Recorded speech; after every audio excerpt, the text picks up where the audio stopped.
Welcome back to Success is Weird and Messy, the podcast where I, Kathleen Gabriel, talk with business owners about what happens when you carve your own path and how they turned obstacles into opportunities. Today, I'm excited to introduce you to Cat Orsini, a marketing expert and the founder of Action Incubator and the Spark CRM. Cat, welcome to the show. Thank you so much for having me. I'm excited. I love that intro and setup. Oh, Let's thank go. you so much. That's so kind of you. But yeah, let's go. So as is probably evident just by the few words I've said so far, you are a multi hyphenate expert. So to start us off, tell us about your work. What do you do? What do you provide? What is your service? Well, the glitzy glitter in your face bomb is I turn your network into your net worth, or there's the alternative, I make it rain. But basically, what I do is I look at how someone has built their business, and I look for efficiencies, and I look for optimization opportunities when it comes to their marketing. And what that means is are you building a business that you love, and are you working with the clients that you love? And once those two answers are yes, then I look at how do we amplify and force multiply.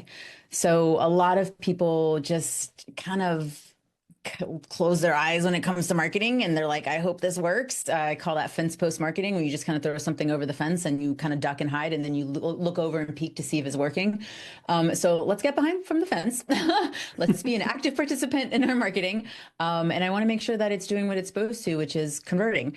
And I do that from looking at who you're already connected to. So I don't do the cold calling, bro markety, pitchy Pete kind of stuff.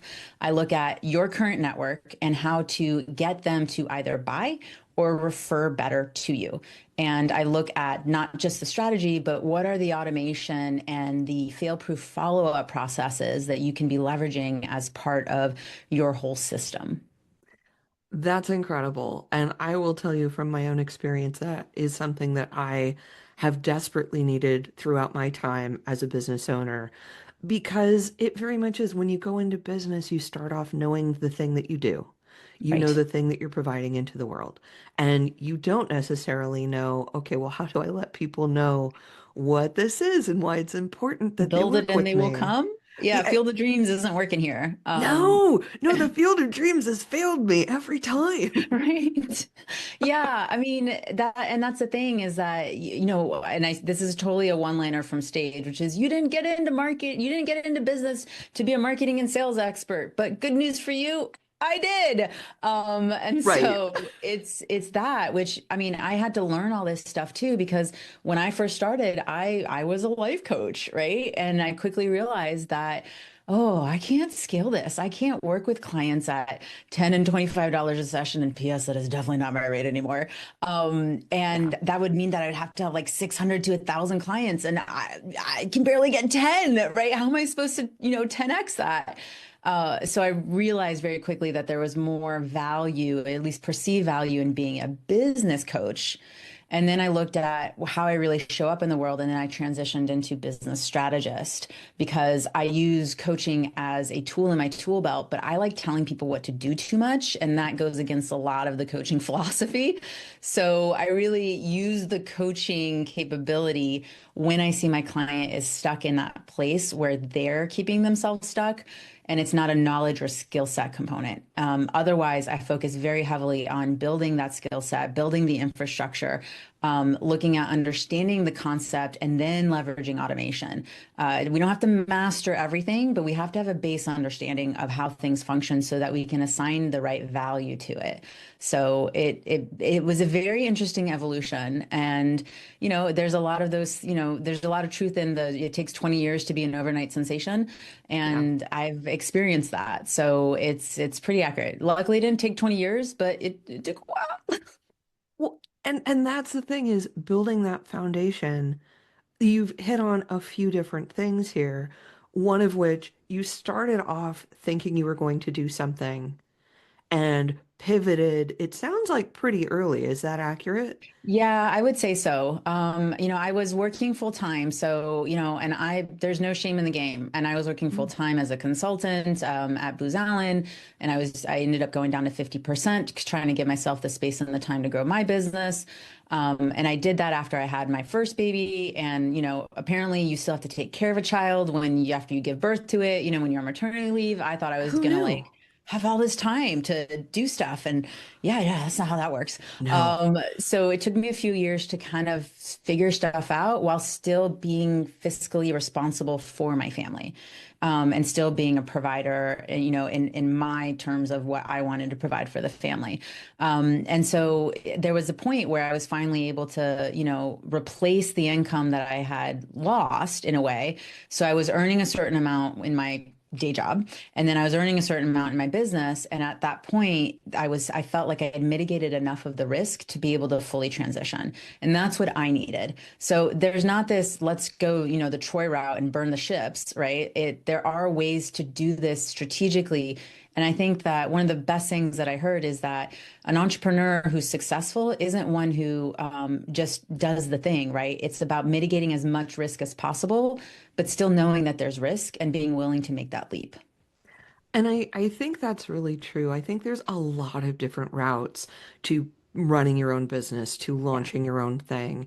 Yeah. And there's a myth out there and a belief that if you're not all in, if you're not, not quitting all your I love extra the rules and income. laws. I know, Yeah. right? Let's follow all of them.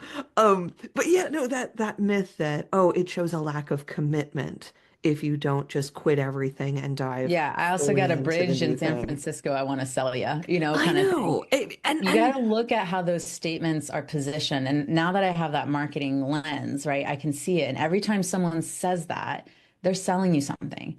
So yeah, you have, like, not you, right, but like all of us yeah, have to be careful around this is the manipulation. This is the psychology and languaging.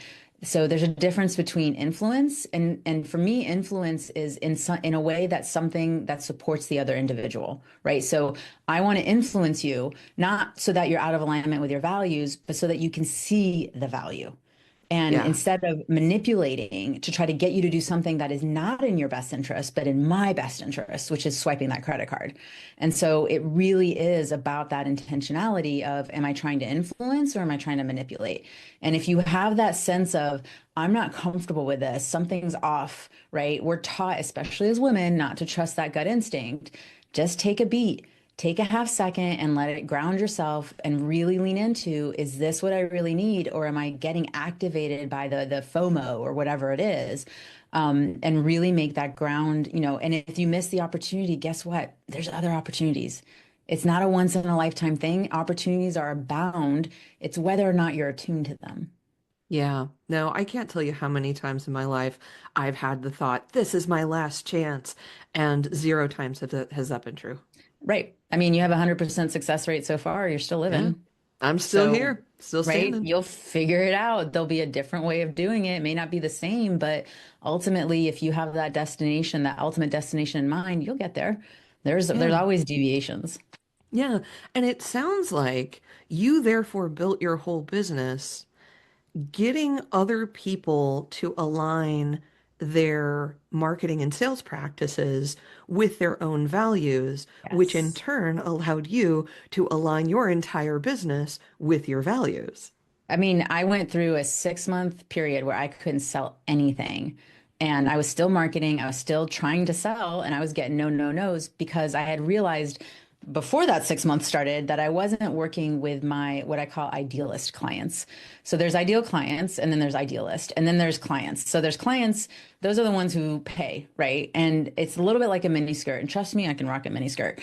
It's just because you can doesn't mean you should. So just because someone can pay doesn't mean you should close them. And it really comes down to that value alignment. And what I had realized was I wasn't working with those idealists. I was working with people who were willing to pay, but who weren't willing to do the work. And my Yes. process requires work. And so I had to look at what was I doing? How was I showing up? What was I tolerating? All these things that had to do with me and what I was putting out there that was attracting these individuals to want to buy from me. And so I basically was like, I don't want to work with these people. And apparently that was the shouting that the universe heard me say. And I whispered that and it heard me. So God, source, universe, broccoli, whatever you want to call it, started saying, I gotcha. And I started sweating. And what helped was what that did was it made me go back to the drawing board and look at how I was marketing, what was feeling in alignment and what wasn't. And it did a complete hockey stick in terms of my success and my ability to market in a way that attracted my idealist clients. And every time I worked with someone, I just went and kept doing the same process of how do I tweak and modify? What did I like and not like about that person? What did I enjoy and not enjoy? How do I amplify what I loved? And how do I reduce the risk around what I didn't like? And that got me to a place where I just like every time I show up to some of my group programs that I host or I work privately with one-on-one clients, I'm ecstatic. I'm like, I can't wait to see what this is going to look like because this is exciting to be working with these kinds of people. So it was these small tweaks, but it was with that alignment of who are the people that I can serve best because we have these shared values and how do I support them to get bigger and better results, which is what ended up leading me starting a second business because I was looking for a solution to support my clients and I couldn't find it. And I resisted it for about 9 months. I had the idea at the beginning of last year, so about a year ago, and was like, I need this thing for my clients. I'm gonna start looking for it. Started looking for it. I was like, I'm not building it. Nope. I'm gonna keep looking. I kept looking. Couldn't find it. I'm not building this. And then by the time October ran around, I was like, I guess I'm building this. And Hmm. literally the next few conversations I had, people were handing over 20, 30, 40, 50K for me to help build out this customized solution because they had been looking for the same thing and couldn't find it. Yeah. And I feel like that is the founder's story. Yeah. You don't start your own business because you want to be one of the many swimming in the same direction. Right. You're there to solve a problem. You're there to provide a solution that either doesn't exist or doesn't exist well enough. Exactly. And so there you are, and you're like, either you have to pay someone else to create this as their own business, Right. or sounds like it's going to be your own business. And that's Yeah. the CRM that's coming up. Right, right. And Yeah. it completely aligns to, one of my favorite sayings, and you have heard me say this a million times, which is just because the tide's out doesn't mean there's less water in the ocean. And so Yeah. I think so many people don't keep a pulse on their marketing. And then they come and they get to this place where they're like, no one's buying, no one's buying. And I'm looking around being like, everyone's buying. Yeah. Just what are they buying? Everyone's buying. We're always buying something. You're buying food, you're buying Yeah. groceries, you're buying a car, you're buying insurance, you're buying this. You're always buying something. It's just, are you in front of the kind of person who's buying from you? Right. And that's where you have to move your feet to the tide. And people aren't willing necessarily to do the work because they have this mentality around build it, set it, forget it. So one of the biggest red Yeah. flags that I ever hear is I just want something to make money for me. And I'm like, that passive income is not passive. There's only leveraged income, which still requires work. Yeah. And so but it's not work when it's enjoyable. And there's always something you're not going to enjoy doing. I'm not here to pretend like I'm throwing rose petals around my house all day long, right? But it's really looking at overall, after I'm done with the day, how excited and satisfied am I, right? How excited am I to get into the next day and how satisfied am I with the product and the production that I had that day? And sometimes the product and the production is I took a nap and I had 2 calls. And other times it's I build out 10 workflows and yeah, maybe that day was a 10-hour day and the day before was a 4-hour day. But overall, I don't work more than 6 hours a day. Nice. And that's just a blessing. But I chose that as part of how I wanted to build my business because that's my values. It's not something that I impose on any of my clients, but I also have 3 children that I need to take care of. So I don't want to work more. So that means that I have to leverage my time, my resources, and all the things that I put in more intelligently so that I can be able to live that life. But I have to hold that value at the heart of everything and every decision that I make. Does this support this or does this move me away from this? Yeah. And it's interesting that you bring up average hours of work per day because time and again, anytime this subject is studied, it is shown that the rise and grind mentality does Hmm. not produce productivity. It is anti-productivity. Yep. And therefore, the fact that you have given yourself not just the bandwidth, but the structure to say, I will work in the way that suits me for the hours that are sensible for me. And Right. you are therefore leveraging yourself into what I would see as hyperproduction. Exactly. And that's the thing is I can get more done sometimes in an hour, right? Than most people could get probably done in 8 hours. So Yeah. I'm not here to judge the number of hours that I do. How I judge my day is how do I feel at the end of it? Yeah, If I absolutely. feel overwhelmed, then is it that I didn't do enough or is it that I have too much on my plate? Right. So it's not even a judgment of my work product, essentially, necessarily. It's what helps me move towards that satisfied and elated kind of energy. Because when I have that, then I'm present in the lives of my children in a much better way and in my own life, and I'm taking better care of myself. So, I can have conversations and, I can be like, oh yeah, I just took a nap. And someone's like, oh, you're taking a nap. I'm like, hell yeah, I'm taking a nap. I run my own business. I get to because that's my energy. That's what I need. That's how I show up best is when I have that. I have three young children. They wake me up in the middle of the night. Like this is just what I need in this moment of my life. And hell, I've always been a napper and I'm okay with that. But that's what I know I need. I'm not going to deny myself that that's my energetic cycle. Yeah. So it's really around understanding yourself and building a business that supports you versus trying to accommodate this expectation of what an ideal business looks like. And, stepping into that hustle and grind mentality. I've never seen that serve someone, and I've never seen someone be super happy when they've been hustling and grinding. Yeah. It it is not it is one of those myth structures of, oh, It's this I is feel the like it's one one of those way. things of it's because someone's hustling and grinding that they're epitomizing that kind of culture. Yeah. And it kind of brings me back to like, who's the person who said that it's lucky when it rains on your wedding day? Probably the person whose wedding day was being rained out, right? Right. So it's more of it was just a matter of convenience that became lucky, right? Or whatever it is. Like Right. when a bird poops on you, right? Like Yeah. that's luck. I feel like maybe not, right? Like maybe Yeah. that just got made up because that was convenient. So what makes you happy is what makes you happy. Now, there are plenty of people that I know who love working long hours and they just can't get enough, and that's awesome. But that typically is the exception, not the rule. Yeah. Absolutely. So if I am correctly recalling, you do a lot of your marketing structuring around relationships because you've Yes. mentioned that your network is your net worth. Um, Yes. what is the most common misconception that business owners might have about networking, relationship building? How do you address those misconceptions in your work? There's kind of two. One is at a high level, it's this hyper focus on turning cold contacts into clients. There's this pitchy Pete kind of and if we think of like, I always, use the analogy of like kind of a target, like a bullseye. It's not my favorite, but it works. So, people are always trying to, aim for this target, but they've got a blindfold on. That's like cold, that's pitchy Pete. So when you're throwing a dart against, on a target and you're blindfolded, the likelihood is you're going to hit the wall. And so you got all these holes in your wall, which make everything more ugly. It's not aesthetically appealing. What I would rather have is one intentional conversation that I've targeted, that I've been intentional about, that I'm strategic about, and trying to aim for the bullseye and getting them on the target.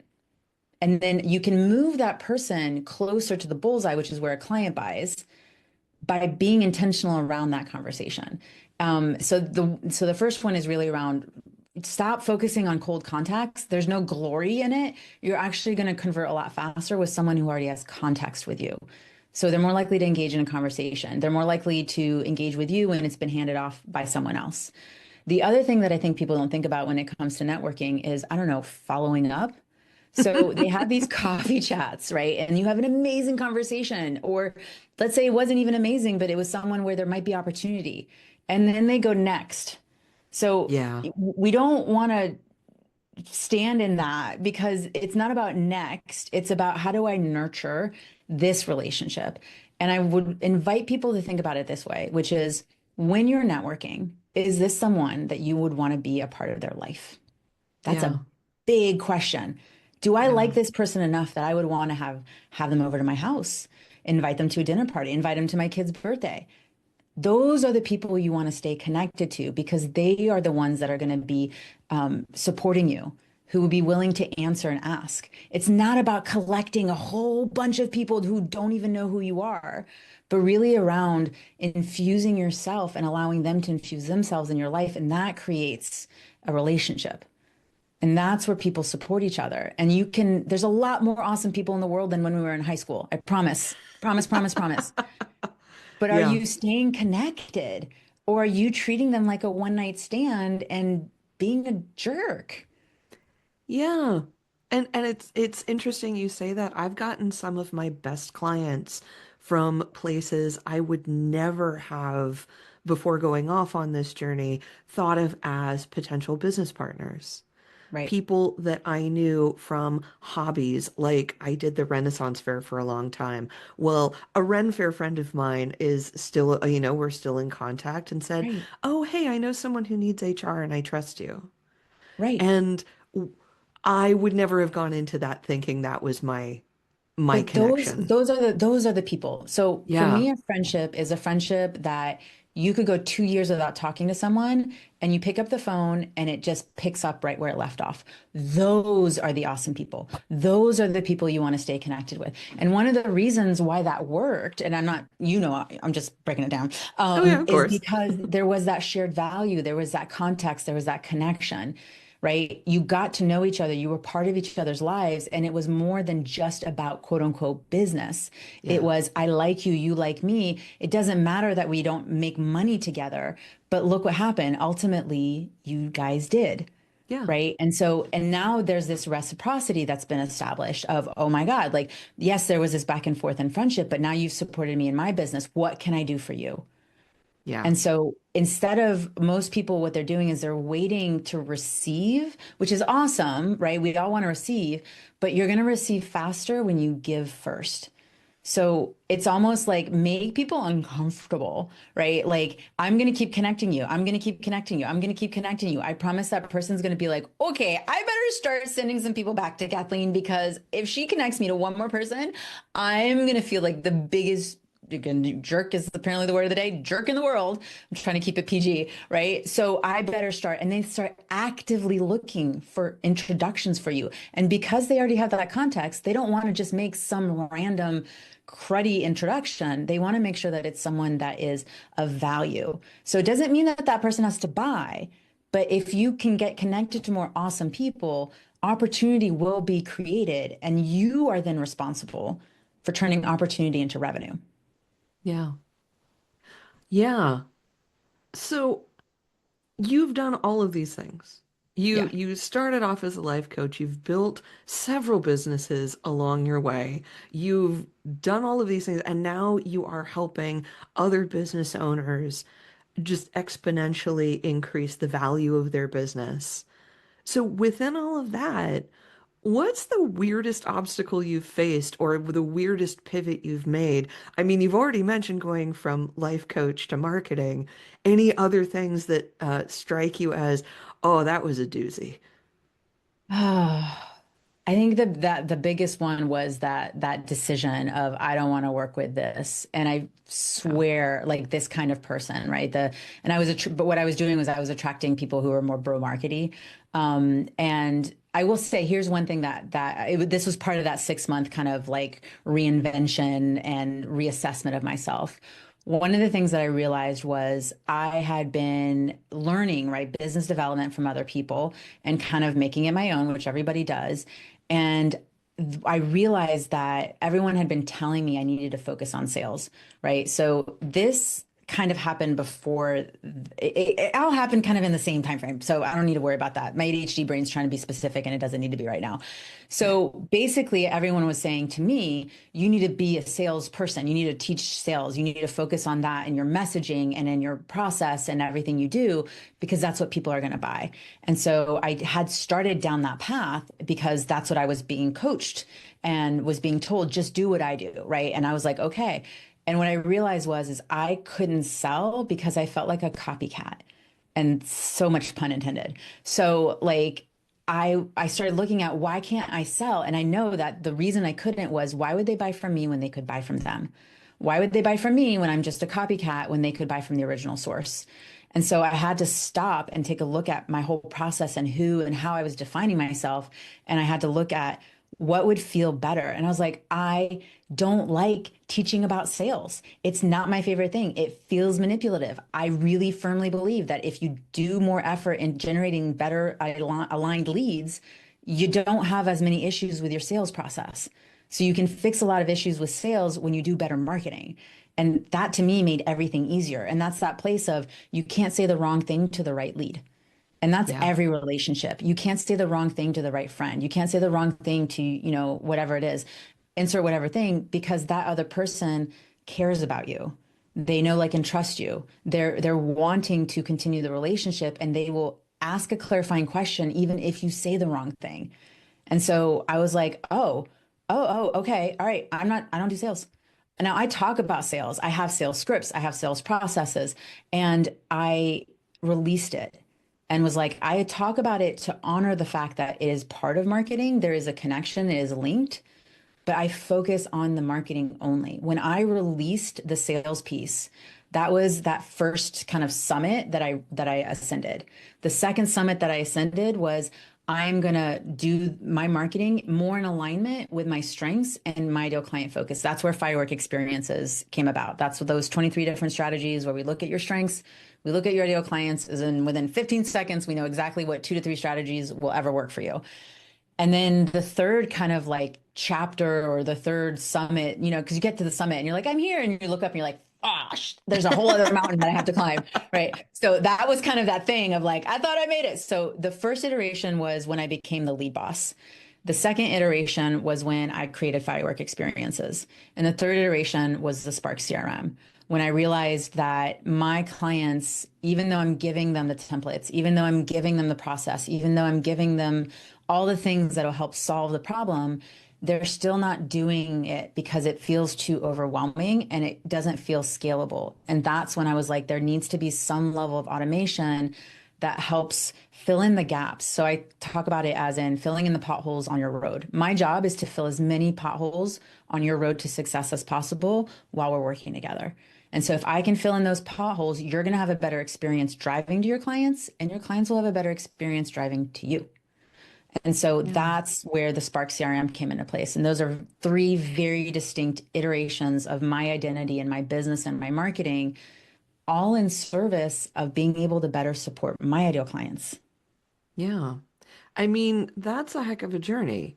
That takes a lot of self-awareness, and it takes a lot of business awareness of not just what do you want to achieve, but what are you currently achieving? Because I feel like you could have just sat on any of these business models at the Yeah. time, and I don't feel like you've thrown out any of those business models. It's more that each is built upon each other. It's like additions on the house, right? So I started off with my, 2 bedroom, 1 bathroom starter home, right? And then I added on a story, right? And so now it became a 5-2, right? Or 5-3. And then I was like, hey, I'd really like a deck, or like, let's improve the landscaping, right? So it's all these iterations. But the most important thing was, I picked a piece of real estate that was mine, Yeah. and I owned it, and I build on it, and I invite my clients to come experience it. So it's the difference between renting an audience and renting an apartment, where you get that creepy Craigslist roommate. You can't paint the walls the color that you want, can't walk around naked if you want, right? Not that I'm walking around naked with my clients, but when you have your own home and your own space, there's a different level of freedom. You can really unmask and show up as yourself. And anyone who doesn't like being there, they can see themselves out the front door. or the back door, Yeah. whatever way they want, out the window. I don't care. Just go. Right. And it Yeah. really creates that community of like-minded, amazing, awesome people that just rally around each other. And not all of them are buyers, they're connectors and collaborators. But again, I have the systems and processes to turn opportunity into revenue. And that's part of what I help and support my clients do too. That's incredible. So that actually leads very tidily into my final question of the day, which is, Cat Orsini, how do you define success? Hmm. I've always said that I define success by mastery of time. Mm, How I spend my time, who I spend it with, how much of it I spend in what way. The ability to choose how I spend my time is the ultimate definition of success because you have to have certain resources to be able to take 2 weeks vacation without worrying about the revenue in the business.